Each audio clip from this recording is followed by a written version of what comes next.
ರಾಹುಲ್ ಗಾಂಧಿಗೆ ಇಡೀ ದೇಶದಲ್ಲಿ ಎಲ್ಲೂ ಗೆಲ್ಲಕ್ಕೆ ಯೋಗ್ಯತೆ ಇಲ್ಲ. ಯೋಗ್ಯತೆ ಇದ್ದಕ್ಕಂಥವರು ಅದೇನು ಹೇಳ್ತಾರಲ್ಲ,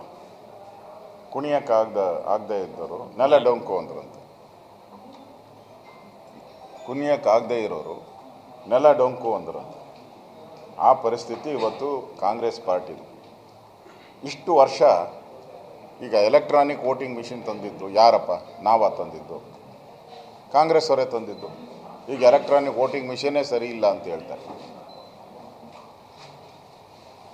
ಇವರೇ ತಂದಂಥ ಸ್ಕೀಮು ಇವರೇ ಇವತ್ತು ರಿಜೆಕ್ಟ್ ಮಾಡ್ತಾ ಇದ್ದಾರೆ. ಮತ್ತು ಕರ್ನಾಟಕದಲ್ಲಿ ವೋಟ್ ಚೋರಿ ಅಂತ ಹೇಳಿ ಅಭಿಯಾನನೇ ಮಾಡಿದ್ರು. ವೋಟ್ ಚೋರಿ ಆಗಿದರೆ ಕಾಂಗ್ರೆಸ್ ಸರ್ಕಾರ 136 ಸೀಟ್ ಹೆಂಗೆ ಬಂತು? ಇವರು ಚೋರಿ ಮಾಡಿರೋದ್ರಿಂದನೇ ತಾನೇ ಆಗಿರೋದು.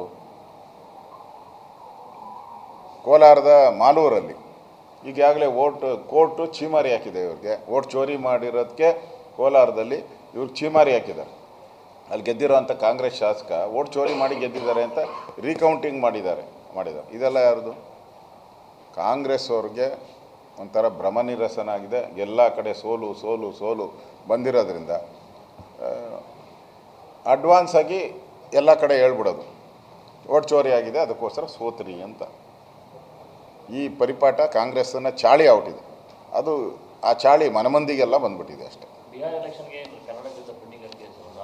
ಫಸ್ಟ್ ಕ್ಲಾಸ್ ಫಂಡಿಂಗ್ ಹೋಗಿದೆ, ಒಳ್ಳೆ ಫಂಡು, ಒಳ್ಳೆ ಅಮೌಂಟ್ ಹೋಗಿದೆ. ಖುಷಿಯಾಗಿದ್ದಾರೆ ಕಾಂಗ್ರೆಸ್ಸಿನ ನಾಯಕರೆಲ್ಲ. ಪೂರ್ತಿ ಇಲ್ಲಿ ಕರ್ನಾಟಕ ಕಾಂಗ್ರೆಸ್ಗೆ ಸರ್ಕಾರಕ್ಕೆ ಶಬಾಷ್ಗಿರಿ ಕೊಟ್ಟಿದ್ದಾರೆ. ಅಷ್ಟು ಫಂಡು ಹೋಗಿದೆ.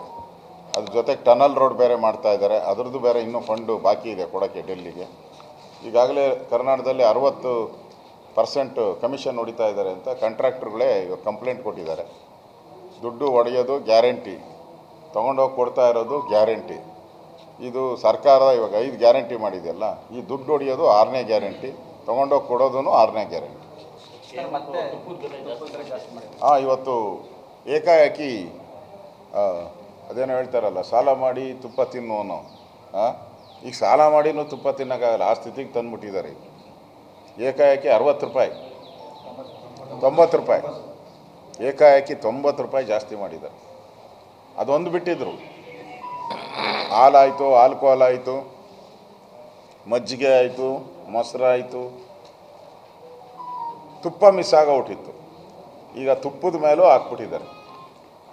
ಇಂಥ ಬರಗೆಟ್ಟ ಸರ್ಕಾರ, ಇಂಥ ಪಾಪಿಗಳ ಸರ್ಕಾರ ಇತಿಹಾಸದಲ್ಲಿ ಕರ್ನಾಟಕದಲ್ಲಿ ಯಾವತ್ತೂ ಬರೋಕ್ಕೆ ಸಾಧ್ಯನೇ ಇಲ್ಲ.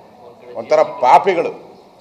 ಇದುವರೆಗೂ 65,000 ಕೋಟಿ ಟ್ಯಾಕ್ಸ್ ಹಾಕಿದ್ದಾರೆ. ಸುಮಾರು 25 ಐಟಮ್ಗಳ ಮೇಲೆ ತೆರಿಗೆಗಳನ್ನು ಹಾಕಿದ್ದಾರೆ. ಏನು ಬಿಟ್ಟಿದ್ದಾರೆ? ಎಲ್ಲದರ ಮೇಲೂ ತೆರಿಗೆ ಹಾಕ್ಬಿಟ್ಟಿದ್ದಾರೆ. ತೆರಿಗೆಗಳ ಹೊರೆ.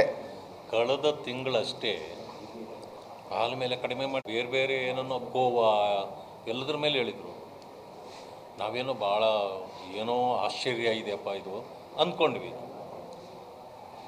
ಹಳ್ಳಿ ಕಡೆ ಒಂದು ಗಾದೆ ಹೇಳ್ತಾರೆ, ಓದಿಯ ಪಿಸಾಚಿ ಅಂದರೆ ಇಲ್ಲ ಬಂದೇ ಗವಾಕ್ಷಿ ಅಂತ. ಈ ಸರ್ಕಾರಕ್ಕೆ ಭಾಳ ಚೆನ್ನಾಗಿ ಹೋಲ್ತದೆ. ಇವತ್ತು ತುಪ್ಪ ಮೊನ್ನೆ ಕಡಿಮೆ ಮಾಡಿದ್ವಿ, 3 ರೂಪಾಯಿ 4 ರೂಪಾಯಿ ಅಂದರೆ ನಮಗೆ ಆಶ್ಚರ್ಯ ಆಯಿತು. ಇವಾಗ ಎಷ್ಟು ಹೆಚ್ಚಿರೋದು? 90 ರೂಪಾಯಿ. ಅಂದರೆ ಇದು ಪಿಚಾಸಿಗೆ ಈ ಸರ್ಕಾರಕ್ಕೆ ಎಷ್ಟು ಸರಿ ಹೊಂದುತ್ತೆ ಅನ್ನೋದನ್ನು ನೀವೇ ನೋಡ್ತಾರೆ. ಅಂಥ ಪರಿಸ್ಥಿತಿ ಈ ಸರ್ಕಾರದ್ದು. ಒಂದು ಕಡೆ ಕೇಂದ್ರ ಸರ್ಕಾರ ಬೆಲೆಗಳನ್ನು ಇಳಿಸ್ತಾ ಇದೆ, GST ಎಲ್ಲ ಕಡಿಮೆ ಮಾಡಿ ಬೆಲೆಗಳನ್ನು ಇಳಿಸ್ತಾ ಇದೆ. ಇನ್ನೊಂದು ಕಡೆ ರಾಜ್ಯ ಸರ್ಕಾರ ಬೆಲೆಗಳನ್ನು ಏರಿಸ್ತಾ ಇದೆ. ಅಂದರೆ ಈ ಸರ್ಕಾರ ಲೂಟಿ ಹೊಡೆಯೋದಕ್ಕೆ ಈ ಬೆಲೆ ಏರಿಕೆ ಮಾಡೋ ಮುಖಾಂತರ ಏನು ಹಣ ಬರ್ತೈತೆ ಅದರಲ್ಲಿ ಅದನ್ನು ಲೂಟಿ ಹೊಡೆಯೋಕ್ಕೆ ಮಾಡ್ತಾ ಇರೋವಂಥ ಸ್ಕೀಮ್.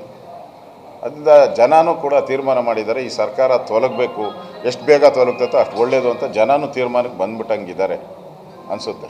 ಅದರಿಂದ ನಾವು ಈ ಹೋರಾಟವನ್ನು ಈಗಾಗಲೇ ತೆಗೆದುಕೊಂಡಿದ್ದೀರಿ. ಇಡೀ ರಾಜ್ಯಾದ್ಯಂತ ಹೋರಾಟಗಳನ್ನು ಮಾಡ್ತಾಯಿದ್ದೀರಿ. ಇವತ್ತು ರೈತರ ಹೋರಾಟಗಳನ್ನು ಪಾಲ್ಗೊಂಡು ನಾವಿಬ್ಬರು ಬರ್ತಾಯಿದ್ದೀರಿ.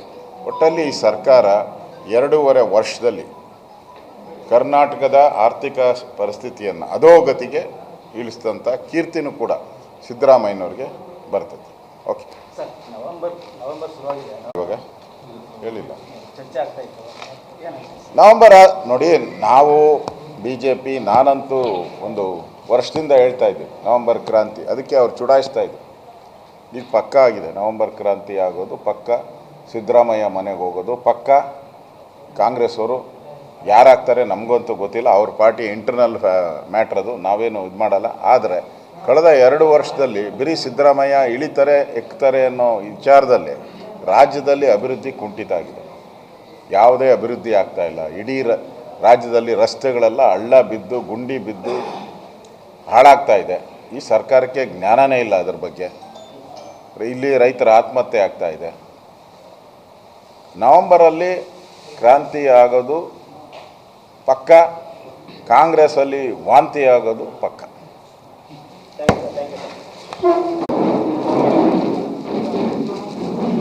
ಬರೋಣ.